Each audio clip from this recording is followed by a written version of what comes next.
This is Carter McClellan at conspiracydossiers.com. Today, on November 22nd, 2025, at about 3 p.m., I am at Dealey Plaza to observe the site of the JFK assassination. And just a quick bit of history. This area was developed in the 1930s as part of the New Deal of FDR. And that's when these structures were built. They're covered by the trees from here. This is the triple underpass bridge with the Union Terminal Railroad Station down this way. And I am facing east into the door or entrance to Dallas. That's the Redbird Court house, I believe. You've got the Dallas County Jail here to the left, and the federal building is here to my right, and then of course the Texas School Book Depository building is over here to the left, and the sniper's nest is there on the far right hand side, second to the top. That is where the sniper's nest was. Just a bit of history here to run down from this position, and I can discuss some of the JFK assassination events on the site. Let's take a look around here. So, on the day of the assassination, a lot of the railroad workers were positioned right along this edge here on this bridge to observe the motorcade. And so their perspective would have been along this side. This is the grassy knoll, of course, and the switch tower and the parking lot. After the shots rang out, several of the men came to investigate because they believed the shots had came from this direction, which of course they did. But specifically, they believe that it came from the grassy knoll area. So today is one of those opportunities where the parking lot's pretty packed, and you can see what this parking lot would have looked like kind of at the time of the assassination, but it was probably even more packed for the actual presidential motorcade. But here's the knoll here. They came running around this side bridge to investigate. Let's see what it looked like if people were standing over there. They rushed around here. They had to get over cars.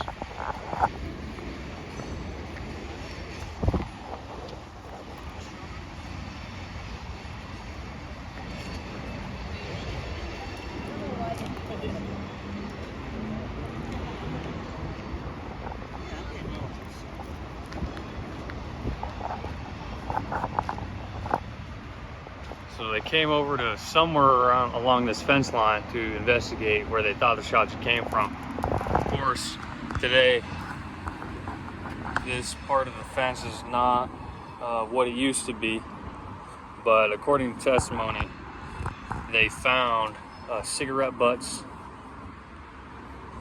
muddy footprints, and somebody said they saw like mud on the bumper of a car and mud on part of the 2x4 on this fence.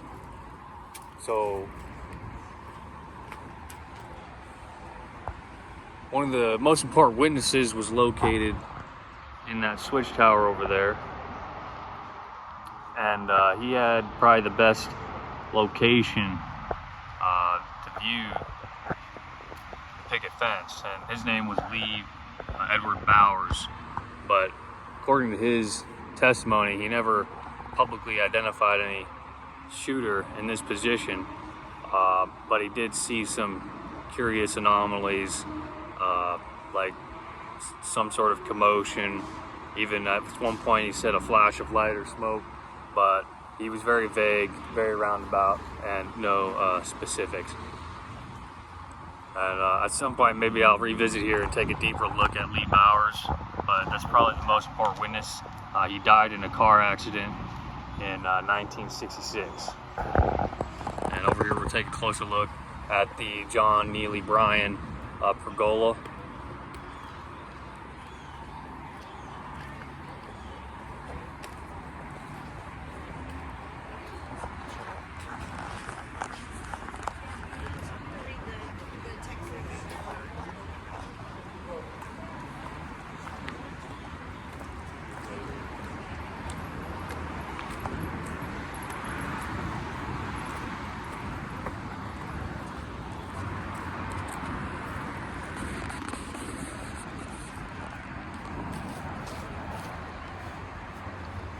So this is actually a pretty good spot to discuss some things.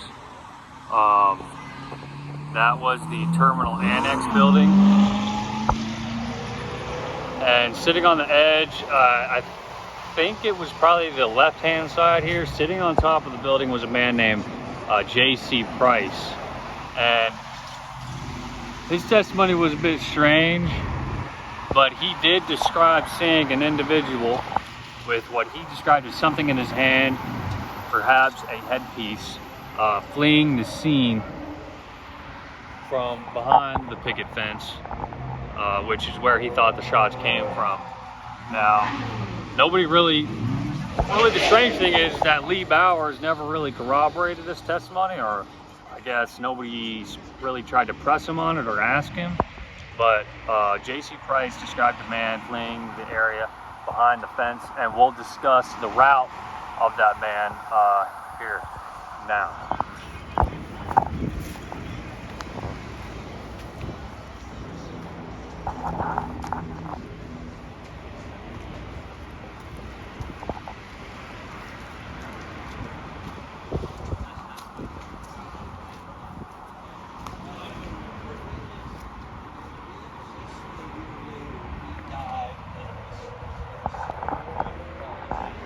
So J.C. Price described an individual running through the cars and toward the back of the Texas School Book Depository building.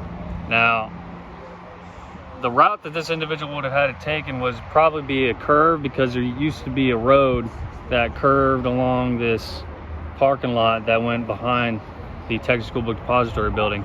And so presumably this individual would have came from this direction and ran over this way toward the back of the Texas School Book Depository building.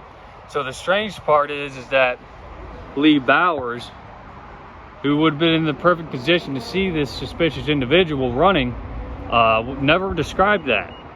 So it's very curious why that individual was never spotted, apparently, by Bowers. Now, another strange occurrence happened on this road right here that goes into the parking lot.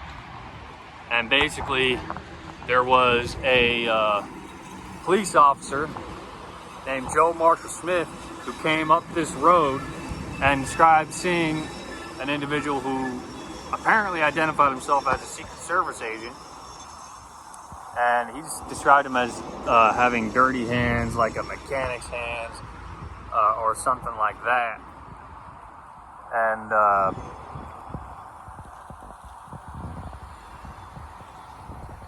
it's quite strange, because that's another thing that Bowers should have been able to see but didn't. So let's go over here, and before we go to the back of the building, which the workers here do not like you to go to the back. They don't like you to hang around here at the back of the building, or in the parking lot.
right here is where James Worrell was standing, just under the sniper's nest. And this was his perspective of the motorcade. And after shots rang out, he decided to run around the building. And we'll follow this route here. He ran around this building and described hearing what he thought were 4 shots. Now, only a few people described hearing 4 shots, including one of the Union Terminal Railroad men. One of the things I actually forgot to describe was that those railroad men described seeing a puff of smoke coming from under the trees, but we'll do a deeper analysis at some point of the Knoll shot and all of that, but right now we're just running around showing the anomalies here.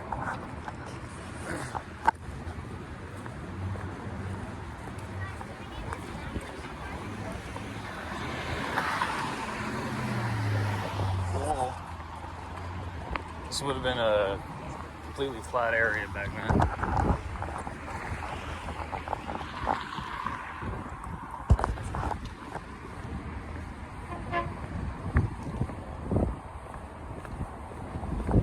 Well, probably ran over the railroad tracks here, and he took up a position approximately in this area. Now it's probably not as highly elevated, most likely, but he took up a position behind the Texas School Book Depository building, somewhere along this area. And he described seeing, after about a couple minutes, an individual that he said ran out of the back of the Texas School Book Depository building. Now, nobody else backed him up in this, but he described an individual coming from the back over here, go down this way, and then disappear on Elm Street there. Another curiosity here is that Lee Bowers is in a position where he potentially could have seen this individual. And this is also the position where you should have been able to see the running man who came from the back of the building.